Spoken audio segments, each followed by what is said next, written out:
يا جماعه كده ما ينفعش يا جماعه. ايه حكايتك؟ ايه حكايتك؟ قول لي ايه حكايتك؟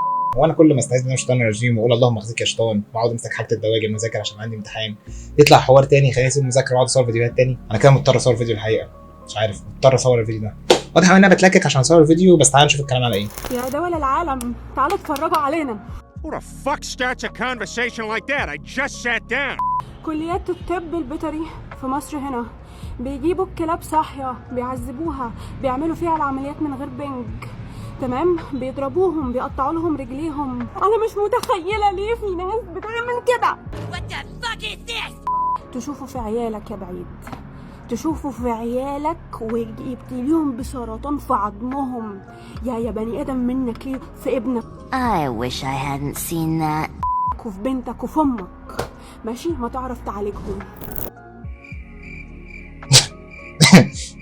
مش عارف بصراحه، يعني مش عارف. مبدئيا بغض النظر عن الدراما والكرنج الموجودين في الفيديو، يعني بدون اي نوع من انواع التريقه، والله انا بتكلم بجد، انا فعلا عانيت لغايه ما اوصل لاخر الفيديو. الحمد لله لما وصلت لاخر الفيديو اكتشفت ان احنا كطلبه طب بيطري بيتضايق علينا كلنا. قبل اي حاجه مفيش حرف في الفيديو ده صح. انا ما اعرفش الدكتور مين اللي هي كانت بتشتمه، عشان بس تبقى فاهم انك تعمل عمليه اصلا لاي كائن حي دي مش حاجه سهله. انك تعمل عمليه من غير بنج، انت اصلا ما تعرفش تعمل عمليه من غير بنج. لو انت مين ما ينفعش حاجه اسمها تعمل عمليه من غير بنج. المفروض ان الكلام اللي يطلع يبقى موزون شويه. الفيديو عامه حرق دمي جدا جدا، وانا ما قررتش اني هطلع وهعمل الفيديو ده غير لما الفيديو ده اتبعت لي كذا مره من كذا حد من صحابي، ولقيت كذا حد مشاير الفيديو ده. اصلا الفيديو اصلا كنت حاسس لفتره ما انه مش محتاج اصلا ان حد يرد عليه، يعني هو الفيديو اوريدي فيه عك كده كده، فالناس بس هتقف تضحك عليه.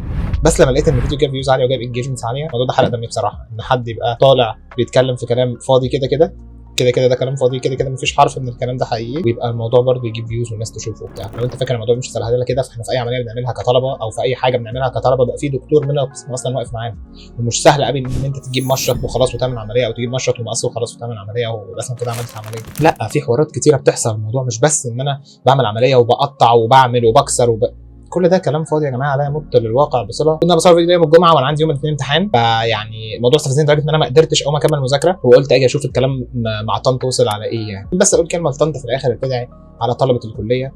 احنا مالناش اي ذنب، مالناش اي ذنب انك انت فجاه افترضتي ان في حاجه من خيالك بتحصل فقررت انك تصحي تدعي علينا دعاوي يعني بالسواد وبالوحاشه دي. في حاجه في محض خيالك، فارجوكي خليها في دماغك وفي خيالك، وبلاش تدعي على ناس فعليا احنا مالناش ذنب ان احنا يدعي علينا كميه الدعاوي الجميله دي على المسا. يعني انا بغض النظر اصلا عن ان في معاناه اساسا عانيتها عبال لما اوصل لاخر الفيديو من كميه الدراما واللطم والاوفر، الا ان انا لما وصلت لاخر الفيديو كمان لقيت فيه دعاوي عليا. الله وانا مالي يا لمبي. حتى لو الكلام اللي هي من وحي خيالها ده وهي بتقوله حقيقي، ده حتى لو يعني، فاحنا كطلبه مالناش ذنب، تمام؟ ان احنا يدعي علينا كميه الدعاوي الجميله دي حاجه مالناش ذنب خالص يعني، تمام؟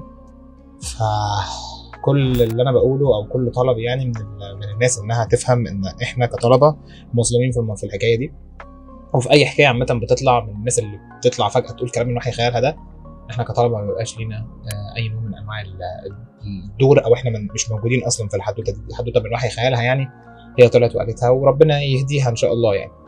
وبس كده، السلام عليكم.